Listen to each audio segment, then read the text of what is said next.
Yes, brothers and sisters, I hope everybody's well.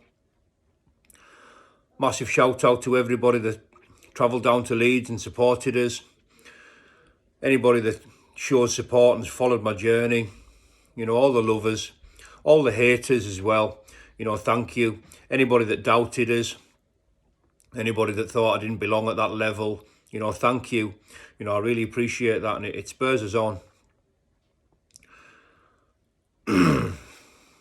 First of all, I want to thank Anthony Holmes for that fight. Good fight. A very good fighter, Anthony Holmes. I give him the first 3 rounds. I watched it back this morning. I think I was 3 rounds down. The third round was maybe in question, but, I was 3 rounds down. His footwork, his lateral movement, his fast twitch muscle fibres, his head movement, his reaction time, it's brilliant. He had us missing by a country mile with a lot of the punches. The ones that weren't falling short, were missing by 2 feet. I was 9 pounds heavier for that fight than what I was in my last fight.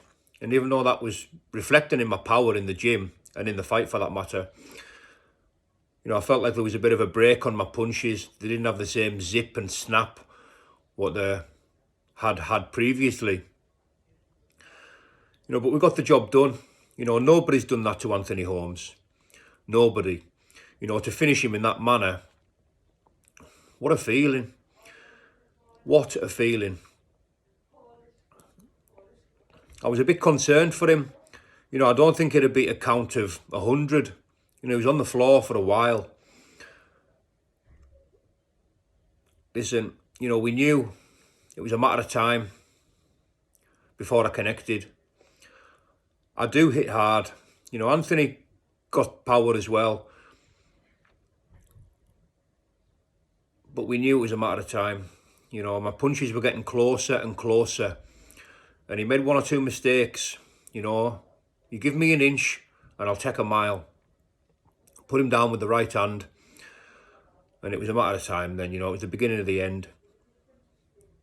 The 2-1 combination that finished him was heavy and powerful, and, he was done. Now, of course I'm pleased. I'm over the moon. But see, sitting beside Anthony Holmes in the stitch room, he seemed concussed. I think he had suffered a concussion. And I felt for him, I really, really felt for the man. I don't take any pride in stamping on somebody's dreams. And whether he would or would not have the same concern for me if he'd have flattened me, that's his business. I'm me, he's him. And I couldn't help but feel sorry for him. Whether he wants my sympathy or not, it was true. I really felt for him. I know what it meant to him. I felt for the lad. I hope he's all right. I hope he makes a recovery and gets back into it. His skill set's better than mine. Does a lot of things better than I do. But there's one thing that you can't teach, and that's heart and will to win. And I've got that in abundance. All the areas that I lack in, I make up for it, with a will to win. I'll find a way. And that moment last night that's my moment. That's etched in history. That's my moment. And I must admit, I felt invincible when I walked into that ring. I've said my prayers all week. And Billy, big travelling lad, come in the changing rooms and he gave me his cross, and, we all said a prayer. And I must admit, I felt it. I felt it there. I felt bulletproof. I felt indestructible. And I knew I was going to knock him out. It was a matter of time before I caught him. You know, I tried speaking a bit to Anthony in the stitch room. He didn't really want to know, you know, and we all handle these things differently. You know, I'm going to send him a message probably in a couple of days. Hopefully he'll come round and, you know, we can have a chat. I said I'd give him the rematch, and I will. But at the minute, you know, I need some time off. I need to have a long think. I'm not making any rash decisions at the minute. I haven't even signed my other contract. We've got a British title, UK title, in my first contract after 3 fights. All wins by knockout. You know, if I never fought again in bare knuckle, I could walk away right now and be pleased with what I've done in a year. I'm not getting any younger, you know, and I don't know how many more times I can put my body through those type of training camps and those types of fights.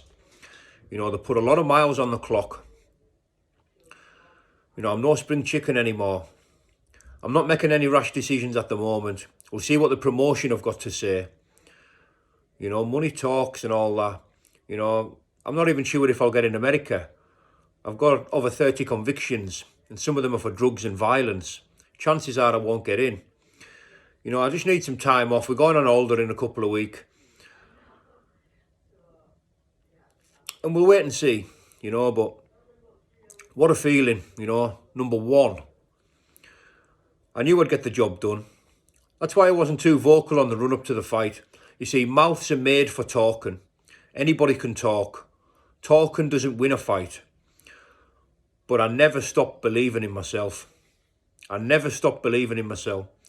When he cut us and when I was 3 rounds behind, you know, I never fell to bits. I never fell to pieces. I knew I was going to nail him before long. I was very fit. I wasn't even breathing heavy. You know, we had a lot of gas in the tank and we got the job done. Yeah, so it's time for some time off. I'm probably going to start making a bit more content now the fight's out the way. But a big thank you to everybody. A massive shout out to Anthony Holmes and his coach. You know, they're a good team. And I'd like to have a chat with them, you know, in the near future. If they don't want to talk to us, that's their business. But the offer's there. You know, they're a good bunch of lads. And I was well received by the Leeds crowd.